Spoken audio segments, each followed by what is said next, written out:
Greetings, members one and all of the Salivation Nation. Why I'm not selling my silver. Let's explore.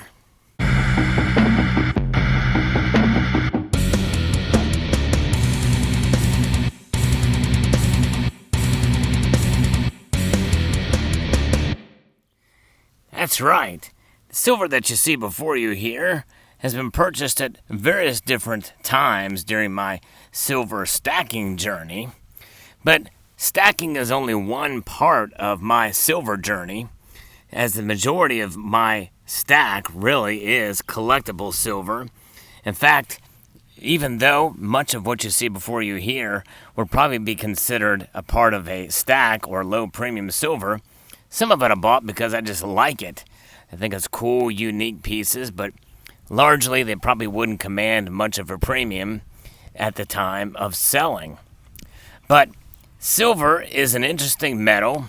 As we know, it has performed quite poorly in the past 10 years if we gauge it from the highs that we saw in around 2011. But that's just one point in time that silver got to that high, and it really only stayed there briefly. But when it started to dip back down, that's when many of us in this community started buying. And there has been some disappointment to see it continue to drop from that point on forward. But the reason why I'm not selling my silver is because of that long-standing nature that we see. Because you have to look past sometimes these highs, and you have to look past sometimes these lows that we see for silver. You know, very recently here we've seen silver dip on the spot price to below $12 an ounce. Now obviously, for those of us who wanted silver, we were not paying anything near that price, any what would be considered normal premiums for that price because of the unique situation that we are in and the demand for the metal that has increased during the age of the coronavirus. But silver has been cheaper before. And before 2011, there was a time when silver was trading at below $10 an ounce. In fact, much of what you see here is silver that I purchased for well under $10 per ounce. And if I wanted to sell it, well, obviously I would make a profit.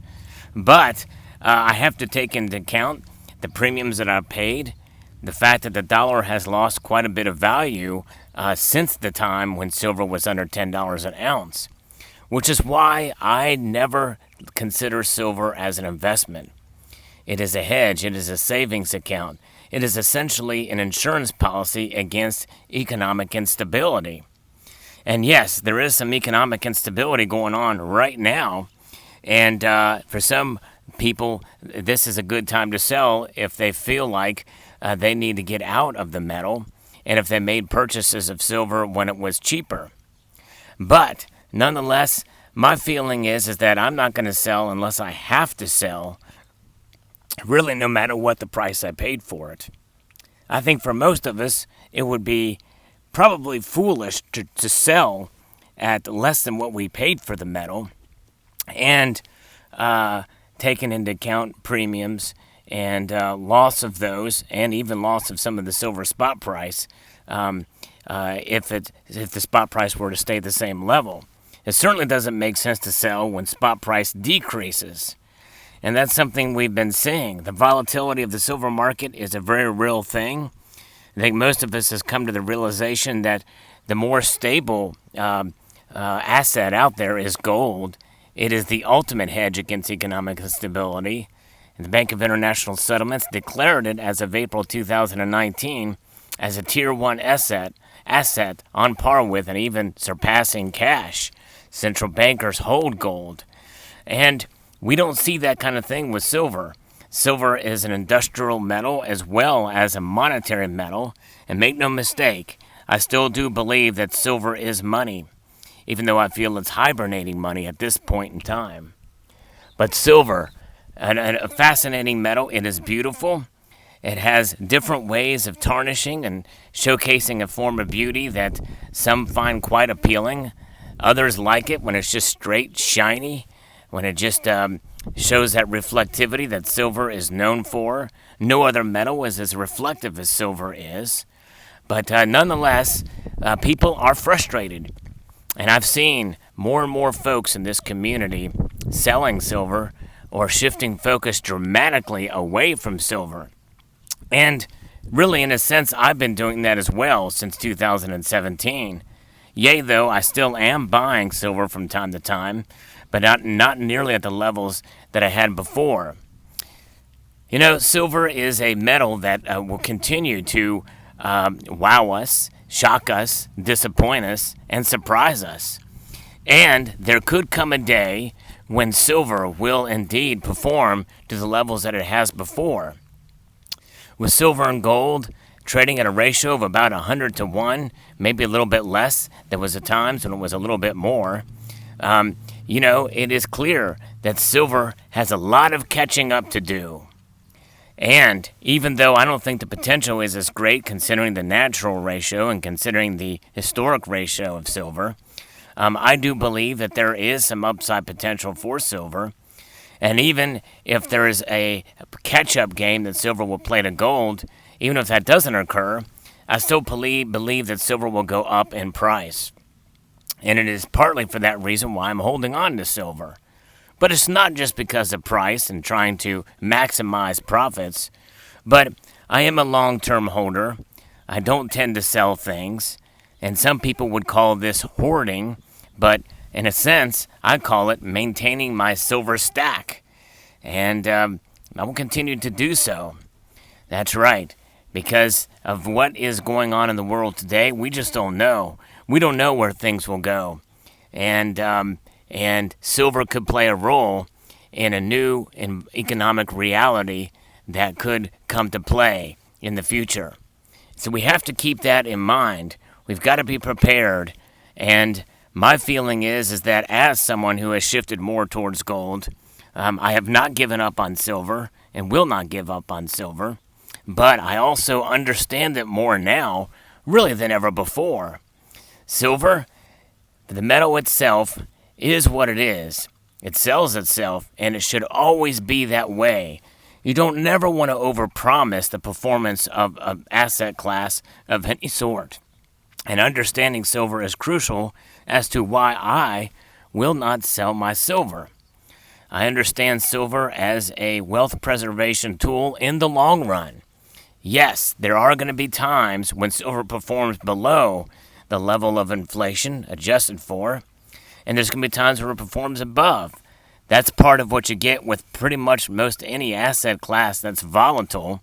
And silver, even though I don't see it as an investment, it is a volatile asset, and there are ways to make money on silver too, derived from that volatility.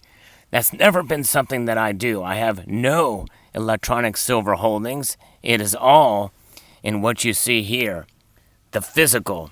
Let's get physical. That's what I have always been under the impression, the philosophy of, because I want to hear the metal talk. And it does. It speaks to us for sure. It is quite a unique metal, silver is, and I will continue to hold it and stack it and treasure it for what it is, and nothing more.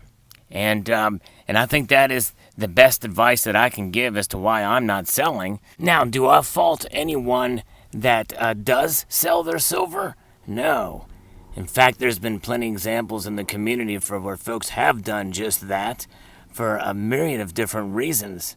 You know, there's been times where people have sold their silver because they're in dire straits, and they have exhausted all of the resources and need to sell.